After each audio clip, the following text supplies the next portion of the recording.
Hola, amigas y amigos de El Unicornio. La diferencia más notoria entre la izquierda y la derecha en asuntos de comunicación estratégica radica en que mientras los mamertos se la pasan dando palos de ciego y agarrados entre ellos mismos, los fachos son unos genios en el manejo de la propaganda política, sobre todo la propaganda negra. Esto se hizo evidente el 2 de octubre de 2016 cuando Juan Manuel Santos quiso propinarle a Álvaro Uribe su mayor derrota haciendo que el pueblo le aprobara en plebiscito su acuerdo de paz con las FARC y al final de la jornada fue Santos el gran derrotado. Contrario a lo que dictaba la lógica, por una diferencia cercana a 50.000, los votantes se manifestaron contra la paz y a favor de continuar la guerra, debido a que la extrema derecha clerical en cabeza de Monseñor Alejandro Ordóñez logró hacerle creer a una mayoritaria población ignorante y alienada que ese acuerdo encerraba una diabólica ideología de género que pretendía convertir a nuestros hijos en homosexuales. Y la gente se comió tan absurdo carretazo. Lo anterior nos ubica en un segundo escenario de marcadas diferencias entre la izquierda y la derecha, a saber, mientras los primeros acuden a discursos cargados de lógica racional para convencer a su electorado, y así llevaron a Gustavo Petro a la presidencia, en la extrema derecha son expertos en agitar las emociones de las masas para que salgan a votar berracos, como ocurrió, repito, en el plebiscito de 2016. El punto a donde quiero llegar es a que la ultraderecha lo está haciendo de nuevo y en este gobierno no han sido capaces de percibirlo. Del mismo modo que Santos tampoco avisoró que si desde una comunicación pedagógica no lograba convencer al país de la conveniencia de la paz en lugar de la guerra, estaría derrotado de antemano. En el caso de Santos fue por descuido, por haber confiado en un incompetente como Camilo Granada, según cierta columna para llorar sobre la leche derramada, donde el suscrito autor habló de, comillas, un gobierno al que se le intentó prestar una ayuda profesional, pero terminó estrellado contra su propia ineptitud en el manejo de las comunicaciones. Esta columna se puede ver en El Unicornio. En el caso de Petro no es descuido, sino soberbia. No nos llamemos a engaño, dije en la columna ya mencionada. Lo que se viene es el estropicio más tenaz. Y se vino porque después del plebiscito el sucesor de Santos fue Iván Duque. Y acudo a esa cita porque el actual presidente tampoco parece ser consciente del nuevo estropicio que le corre pierna arriba, ya no por descuido, sino porque imbuido en la convicción de que la oposición le está haciendo un golpe blando que incluye hasta un plan para matarlo, con su ánimo retador o provocador fortalece a una bestia que en asuntos de asestarle un asesinato moral a su oponente se las sabe todas.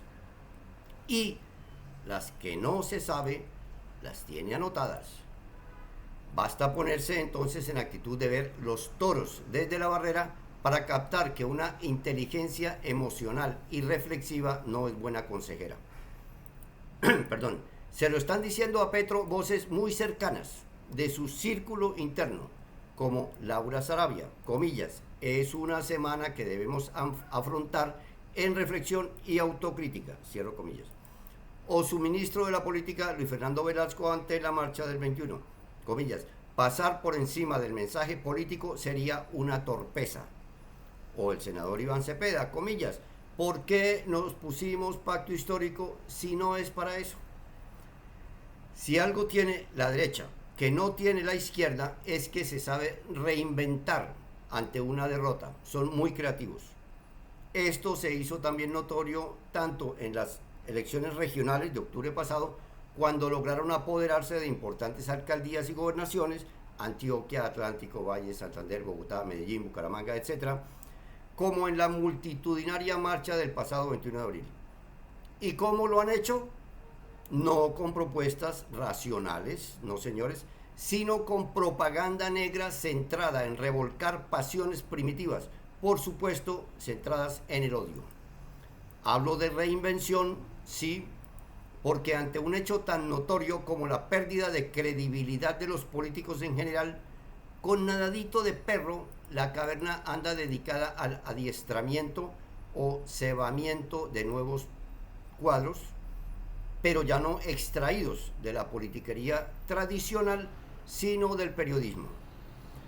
No es mera coincidencia que la señora Vicky Dávila, directora de Semana, hoy el más eficaz aparato de propaganda mediática que tiene el uribismo, esté sonando como eventual candidata del Centro Democrático a la presidencia. Ni que directores de medios en serias dificultades financieras como Noticias Caracol y Noticias RCN, sendos Juan Roberto Arango y José Manuel Acevedo, ahora mojen tanta pantalla en extensas entrevistas a políticos de derecha, ni que un vulgar lamezuelas del poder como Luis Carlos Vélez en la FM se dé el lujo de contestarle al presidente Petro con un editorial lacrimoso, ni que el otrora primer cuñado de la nación, Néstor Morales, deje ver en Blue Radio con inusitada frecuencia su papel de activista del uribismo antes que de periodista. Es cierto que en contraposición, las huestes del progresismo o petrismo cuentan con su propio combo de influenciadores: Wally, Laris, Beto, Coral, Levi Rincón, Alejandro Vergel, Don Izquierdo, etc. Pero estos solo actúan sobre redes sociales específicas como X, Instagram o TikTok, mientras que el target group o grupo objetivo de los periodistas ya citados son las audiencias que a nivel nacional manejan esos poderosos medios, así estén trabajando hoy a pérdida porque la publicidad comercial emigró a otros frentes, los medios virtuales. Puedo estar equivocado entonces, pero parecería que el papel cada vez más vistoso que están jugando los directores de esos medios, Dávila, Arango, Cepeda, Vélez, Morales, etc., no es gratuito ni parte de su oficio reporteril, sino producto de una muy hábil estrategia de mercadeo político de la ultraderecha que pretende posicionarlos a corto y mediano plazo en el ámbito electoral. Serían la nueva camada del neofascismo criollo, digamos. Con base en todo lo anterior y frente a los retiros espirituales que tuvo el gobierno de Gustavo Petro el fin de semana pasado en Paipa, traigo a colación la última columna de Enrique Santos Calderón para los Danieles, donde dice, comillas, es la oportunidad para corregir rumbos y redefinir estrategias si prima el espíritu autocrítico que algunos de sus miembros expresan, o para endurecerse y seguir en lo mismo, lo que colocaría al país en una perspectiva de mayor polarización. Amanecerá y veremos, cierra Enrique Santos Calderón. Para decirlo a calzón quitado, si en 2018 fue Iván Duque el que reemplazó a Juan Manuel Santos, hoy debemos impedir que para 2026 se repita el mismo fenómeno con el sucesor de Gustavo Petro. Chao.